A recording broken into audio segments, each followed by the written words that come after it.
What's up, guys? It's WMMA here, and we got some fight announcements. And so this first one gets announced, right? We're getting right into this. Poirier versus Holloway 3. And I'm going out. I have a shift later in the night, and I'm like, yeah, might as well kill myself after the shift. Like, I don't need to see this a third time. Great retirement fight, and shout out to Poirier, right? An amazing career, retiring at the perfect point. But I don't care. Like, I care, but come on. Like, I'm gonna watch it, but it's a come on, bruh. And I said, like, are you kidding me? And I drive to my bum ass job, right, with my stupid Tweety Bird haircut, and I start working. I get all the way to my break, and I see some better fights, dude. Bahamundez versus Rafael Fiziev in Azerbaijan, right? Then we got Joaquin Buckley finally fighting Usman, the fight we've been begging for forever. And we'll get into them and some other fights and some other interesting things people are saying about the Ilia Islam fight, right? But let's get into this fight. Now, we got some people glazing, and I swear to God, are they calling every UFC fighter? Hey man, I'll show you. Hey man, put some fire emojis in the comments, please. We need to gaslight and brainwash our fans. Oh, Koreans out. Diego Lopez. Oh, Belmont. Dude, fucking bot humans. Like, and then once you start loading, people being honest here, dude. Like, oh, this fight is pointless. And you know what? Oh, some more fire emojis from all fighters. Oh, we got a coach in here. But dude, announce 317. For the love of God. 317. 318 before 317. What's going on, right? And I get it.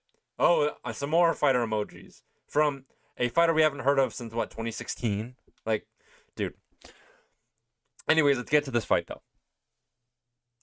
Holloway has improved. Poirier has regressed, but it's hard to pinpoint how much. Now, Poirier's grappling has seemingly got a bit better. Has his striking, though, right? And will his specifically the defensive grappling. Now, how much will that weigh into this fight? I have a feeling it's not very much. I have a feeling we're going to get a sad retirement, right? But even if, right? Let's see the future for how both ways this goes, because this is an in-depth fight breakdown, right? This is more talking about big announcement. So let's say Holloway wins this, whatever way he wants, right? Decision, finish. Is that enough to justify a Holloway title shot? Right? And think of how long, like, maybe in any other, maybe if this is a light heavyweight Holloway in the current state of the light heavyweight division, go right ahead, right? But you look at lightweight right now, where we have Arman urging for a title shot, Ilia, who seemingly might be getting it, right? Charles coming off a win, should be forced to have another win, right? But then you say same about Holloway, only coming off 0 wins. This would be his first win, right? Then we got Paddy, another surging contender who's 1 win away, right? Gaethje, who is begging for it, hopefully is not getting the title shot and should be 1 win away. You get this pattern, right? You're just in the queue. This is lining up to be like a 4-man tournament where everyone fights each other, and that's probably what's gonna happen, especially after that Islam Ilia fight. Ilia maybe saving the division from Islam vacating. That would go either way. But then you look at Poirier, right? If Poirier beats Holloway, Poirier's retired. Perfect Cinderella, right? Fairy tale ending. What happens with Holloway then? 3 losses, right? We got 3 losses to Volk, 3 losses to Poirier. Really just putting a big smudge in that resume, aren't we? Right? So it kind of just sucks. And then how far set back is he to that title shot? That's 2 losses in a row. And imagine if Poirier finishing. I see it. If Poirier wins this, it'll be like, oh my God, what the fuck? I'll let you know. It's about, you know what I mean? We might be, you know what I mean? We might be in a world where Holloway's chin isn't the same, but who knows? He's going up to lightweight, might be different. But then again, the power of these lightweights might be different. He fought Gaethje, the big old brawler. Poirier got a little better boxing then. And I know Gaethje's are fine. Gaethje's more composed now. But, come on. Right? Just announced 317. Sorry, like, I don't care about this.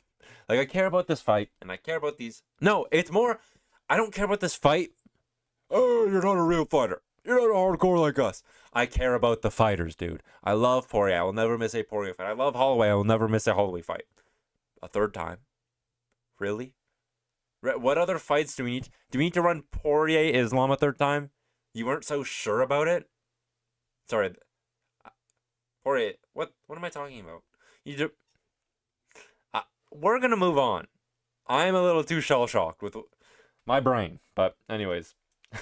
I think you have a math. You get what I'm saying? How many two times someone has to beat someone? You need to go third time, right? Anyways, though, Usman versus Buckley gets announced, and this fight's a lot more intriguing. And now, it just depends on what Usman we are getting, right? See, now that Buckley that fought Covington looked outstanding, was ahead consistently in that fight. But I do have to say, I was shocked he didn't finish him within those 3 rounds. Oh, he did with the doctor stoppage. Whatever. It wasn't the best doctor stoppage either. And Buckley had to pace himself, maybe going for a later finish. But still, I thought he would have finished him within those earlier rounds. I wasn't as impressed as I thought I would be. And you know, it is top 10 welterweight, so I'm setting my expectations astronomically high. But, and truly, if Covington is neck and neck with Usman. If Covington is neck and neck with Usman, should not be picking Buckley still, right? But then, what Usman are we getting, right? I have a feeling it's not going to be as bad as Usman versus Leon 3, but not as good versus the Usman we saw in like the second Leon fight. That Hamza Usman is probably what, but then again, that was middleweight Usman. Is that a completely different fighting style, right? Short camp, so he's not going to be trusting his cardio. And this is 5 rounds. We have not seen Buckley go all 5 rounds in the big old bright lights of the UFC. We've seen him scheduled for them. He's definitely had training camps, and that surely does benefit him. But dude, he's fighting Usman. That's a tough test to be getting if it is going 5 rounds. But then, if Buckley wins this, I think any win against Usman right now is probably an immediate title shot.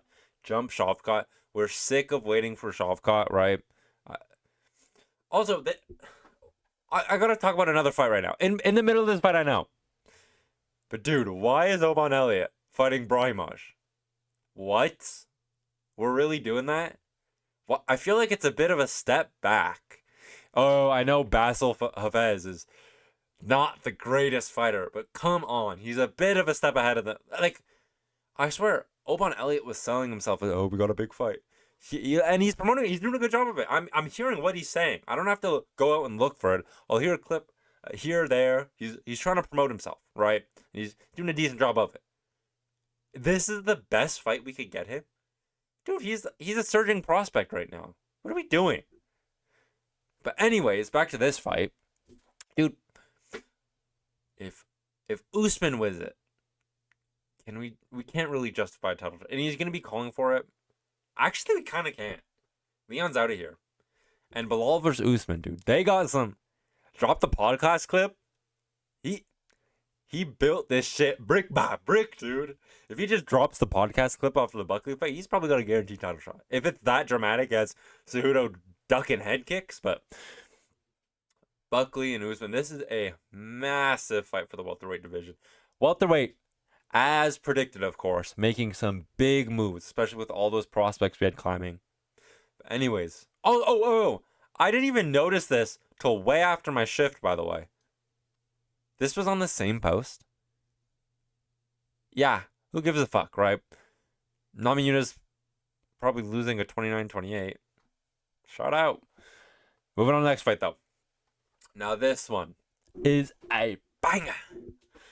Rafael Fiziev versus Bahamondes. Now, dude, in Azerbaijan too, that crowd is probably going to be crazy. Every time they cut to, Uzbekistan, Kazakhstan, they always have some random football stadium filled with people with 2 teeth shouting, "Let's go!" I can't even make a chant for names that fucked up. But right, it's always a crazy fan base, and this one will deliver. And I think they've earned it. I think this is going to be an absolute war, right? Probably going to be fight of the night, because the main event's probably going to be finish bonus, but it's going to be fight of the night. And see, now, I think Fiziev has the better skills, right? Quicker, faster twitch. And we also saw Bahamondes kind of get pushed over, and I know he had an active body game, but it was against Jalen Turner. That is such a hard fighter to judge, right? But when I do also think skill for skill, right, we're going to decision. We just saw Fiziev fade again, right? And this is a Fiziev talking about, oh, maybe I should go to featherweight. But we saw him fade in the first Gaethje fight, and it was acceptable because it was his first massive step up. Okay, you can look like shit, and I'll give you an excuse for that one. But he fought the short notice, so I want to give him another excuse, but it's so hard to, especially fighting Bahamondes. Bahamondes push, and it doesn't feel like he's always pushing a crazy pace, but it's just consistent. The duh, duh, duh. There's never a big explosion that makes you feel like something's crazy happening. And then he waits. He doesn't do that. It's a consistent, slowly drown you thing. And I could see Fiziev kind of falling victim to it. Now, I'm not confident in this pick at all. And honestly, I thought Bahamondes was ranked like 15 or 14. But this is also great for the lightweight division. Fiziev needs to prove he still belongs in this top 11, top 10. And Bahamondes is ready to break into it. Both these guys are highlight reels. And both these guys probably deserve...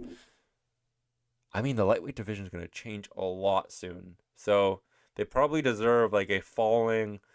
Whoever out of those big five has a fallout from that five, whoever loses the next fight deserves to fight these guys. And I know Gaethje might retire. Poirier might retire. And then Charles and Arman are too high. But still, if like Patty loses it, fuck it, right? But now, move on to another interesting fight that was made earlier this week. Mateusz Gamrot versus Ludovic Klein. Great fight. Super fun. So, I want to say fun fight, but Mateusz Gamrot just kind of bore things up. But he was so fun in that Dan Hooker fight, right? He wasn't just stinking up with takedown after takedown.